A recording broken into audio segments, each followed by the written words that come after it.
Good morning everyone, welcome to my mini new blog. এই যে সকাল সকাল রেডি হয়ে বেরিয়ে গেছে, আর এই যে চলে এসেছে দুটো বিস্কুটের জন্য। তো এনাকে বিস্কুট দিয়ে আমরা চলে এলাম স্টেশনে। তো স্টেশনে গিয়ে টিকিট কেটে অপেক্ষা করছিলাম ট্রেনের জন্য। তো ট্রেনে উঠে যাই হোক, আমি আর মা দুটো সিট পেয়ে বসে গেছিলাম। প্রচণ্ড ভিড় ছিল। তো ট্রেন থেকে নেমে খেলাম এটা চাটা মোটামুটি ভালোই ছিল। তো চাটা খেয়ে অনেকক্ষণ বসেছিলাম। তারপরে দেখছিলাম লোকজনের গুতোগুতি, ঠেলাঠেলি, ভিড়, প্রচণ্ড পরিমাণে ট্রেন যাচ্ছে। অনেকক্ষণ ধরে ওয়েট করার পরে আরেকটা ট্রেনে উঠে গেলাম। তো এই ট্রেনটা মোটামুটি ফাঁকাই ছিল, আর ভালোভাবে সিট করে বসে যাওয়া যেতে পেরেছি।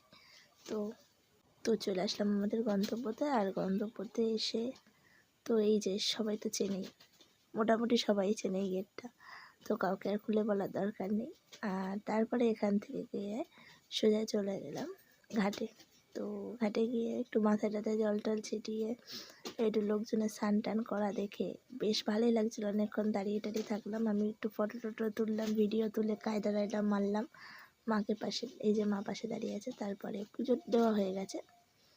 পুজো টুজো দিয়ে বেরিয়ে প্রচণ্ড খিদে পেয়ে গেছে আমার। আর এনাদের দুজনের তো খুব পরিমাণে তারা লেগে গেছে। তো সেখান থেকে চলে গেলাম আরেকটা মন্দিরে। এই মন্দিরটা বেশ ফাঁকাই ছিল। তো এই যে সুন্দর করে সাজানো গোছানো, শ্বেত পাথরের ছিল এইটা, শিবটা বাঁধানো।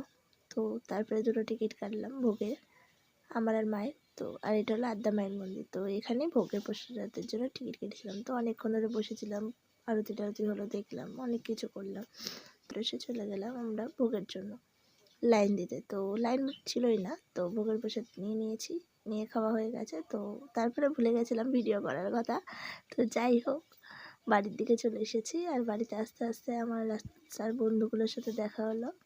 এই যে শুয়ে রয়েছে, এখন ঘুমাচ্ছে। তো বাড়িতে এসে গেছি, বাড়ির দিকে। তো টাটা গাইস, কেমন লাগলো জানিও।